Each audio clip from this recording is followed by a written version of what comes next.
हाय दोस्तों, क्या हाल है आप सभी के। आई होप सभी बढ़िया होंगे।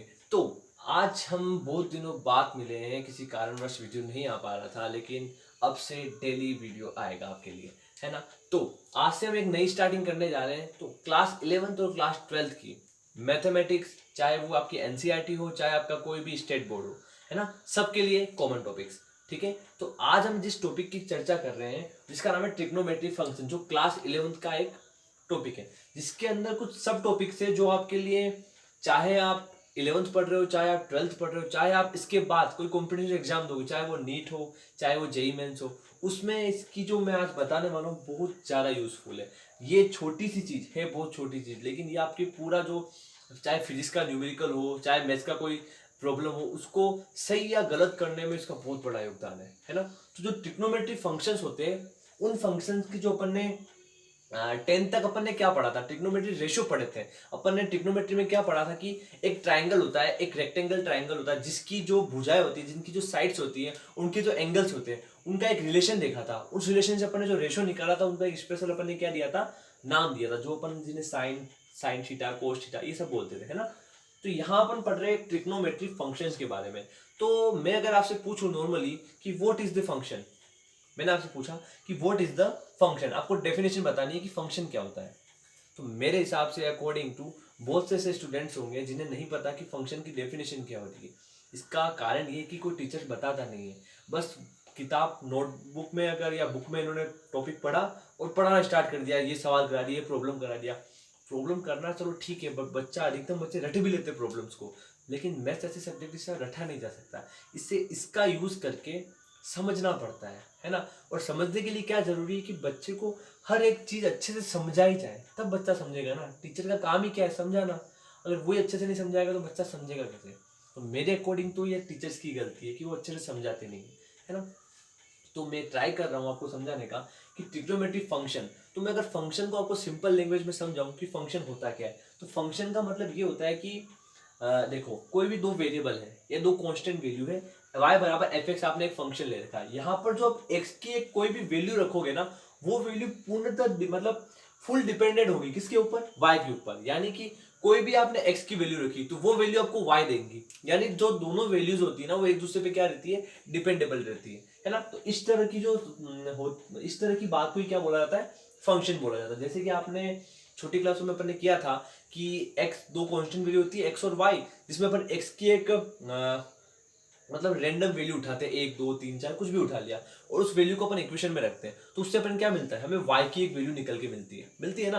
ये चीज अपन ने छोटी क्लासों में की है। तो वही चीज है कि जो x का आपने मान अगर 1 रखा है, तो 1 से y का मान कुछ निकल के आ रहा है, तो वो डिपेंड है कि 1 रखने पर ही y की वैल्यू वो आएंगी।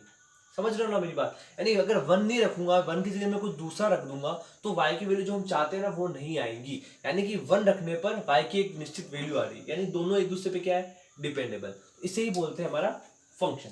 अब इसी के कड़ी में अपन आगे बढ़ते हैं कि यहाँ पर अगर हम बात करें, जो हमारे ट्रिग्नोमेट्री 6 फंक्शंस होते हैं, sine sine x, cos x, tan x, ये सब होते हैं ना, उसमें आज अपन y बराबर साइन एक्स की बात कर रहे हैं। और इस साइन एक्स फंक्शन की हमें कुछ सब टॉपिक्स में लिख रहा हूँ। जैसे कि एक होता है डोमेन, एक इसी में आपको होता है रेंज, ठीक है, जिसे हम बोलते हैं परिसर, और इसी फंक्शन का आपको बनाना है ग्राफ, जो मेरे हिसाब से बहुत इंपॉर्टेंट होता है इन चीजों को समझने के लिए, है ना। ये 3 चीजें आपको समझनी है एक फंक्शन की, एक ट्रिग्नोमेट्री फंक्शन की।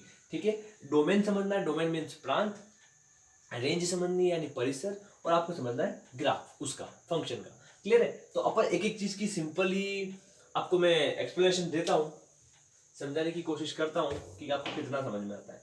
ठीक है, तो अगर अपन डोमेन की बात करें कि प्रांत होता है क्या, तो सिंपल भाषा में अगर प्रांत की अगर अपन बात करें कि व्हाट इज द प्रांत या व्हाट इज द डोमेन, तो अपन अगर बात करें तो प्रांत होता क्या है, तो प्रांत का मतलब सिंपल भाषा में अगर आपको मैं समझाऊं, तो प्रांत मतलब ये हो गया कि आपको एक एक्स की ऐसी वैल्यू ढूंढनी है, इस दुनिया में जितनी भी नंबर्स है, जितनी भी वैल्यूज है, उनमें से एक ऐसी वैल्यू उठा के लेके आनी है, और आपको इस एक्स की जगह रखना है कि इस y का मान हमेशा में क्या मिले, डिफाइंड वैल्यू मिले। यानी कि x का मान कभी भी ऐसा नहीं रखना है कि कभी भी ये फंक्शन y का मान हमारे पास क्या आ जाए, डू नॉट डिफाइंड, यानी कि जिससे आप बता ही नहीं सकते, जिससे आप सोच ही नहीं सकते कि ऐसी कोई वैल्यू होती है, इसलिए ऐसी वैल्यू हमें कभी भी लेके नहीं आनी। यानी कि हमेशा x का मान ऐसा उठा के रखना है कि हमेशा डिफाइंड वैल्यू मिले, है ना। तो ऐसी जो भी वैल्यू होंगी, साइन एक्स के लिए, वो सभी क्या होंगी, इस साइन एक्स का प्रांत या डोमेन होंगी। क्लियर है बात? बिल्कुल आसान सी भाषा मैंने समझाया आपको। इस एक्स का मान आपको ऐसा मान रखना है, कोई भी नंबर ऐसा रखना है, ऐसी वैल्यू रखनी है कि हमेशा में y का मान क्या हो, एक डिफाइंड वैल्यू मिले। ठीक है, तो ये अपना क्या हो गया, y equal to sine x के लिए प्रांत। और प्रांत के बाद एक चीज आती है रेंज। रेंज बोले तो परिसर। क्या? परिसर। तो परिसर या रेंज का मतलब क्या हो गया, उन दोनों की जो अपन वैल्यू रख रहे हैं, एक्स का जो अपन मान रख रहे हैं, या जो हम डोमेन या प्रांत में से उठा के एक्स का जो मान रख रहे हैं, तो y की वैल्यू क्या आ सकती है, उसकी रेंज क्या हो सकती है, यानी कि x का मान रखने पर y का वैल्यू कहां से कहां तक आ सकता है, क्या लिमिट हो सकती है, उसी लिमिट को, उसी रेंज को ही हम क्या बोलते हैं, परिसर या रेंज बोलते हैं। बात समझ में आ गई कि डेफिनेशन क्या होगी, डोमेन और रेंज होता क्या है। अब कैसे निकालते हैं वो अपन देखते हैं, लेकिन सिंपली आपको डोमेन समझ आ गई, रेंज समझ आ गई। डोमेन का मतलब ये कि x का एक ऐसा मान कि y का मान कभी भी डोंट डिफाइंड नहीं होना चाहिए, अनंत नहीं आना चाहिए, मेरी बात सिंपल सी बात ये। और परिसर का मतलब ये कि y का क्या से क्या मान आ सकता है, क्या लिमिटेशन हो सकती है y के मान की। ये दो चीज अपन को समझनी है। क्लियर है? आई थिंक क्लियर है। चलो अब अपन प्रांत निकाल के देख लेते हैं कि साइन एक्स का प्रांत होता क्या है। अब मेरी बात ध्यान से सुना, मैंने यहाँ कुछ वैल्यूज लिख रखी साइन की, जो आप अच्छे से जानते हो कि साइन 0 0 होता है, साइन 30 1/2, 45 1/√2, 60 √3/2, 90 1 होता है। ठीक है, अब देखो प्रांत यानी आपको एक ऐसी वैल्यू रखनी है। अब देखो इन वैल्यूज को अगर मैं देखूं तो इन वैल्यूज में मेरे को सब कोई ना कोई वैल्यू मिल रही है, डिफाइंड वैल्यू मिल रही है, यानी नॉन डिफाइंड वैल्यू यहाँ पर आपको कहीं पर भी नहीं दिख रही है ना। तो 90 तक अगर नॉन डिफाइंड वैल्यू आपको नहीं दिख रही, यानी आगे भी मतलब आगे भी नॉन डिफाइंड वैल्यू आने की संभावना न के बराबर, यानी मतलब इम्पॉसिबल है कि आगे की वैल्यू आएंगी। इन वैल्यू के अकॉर्डिंग ही पूरी ट्रिग्नोमेट्री आप समझ सकते हो।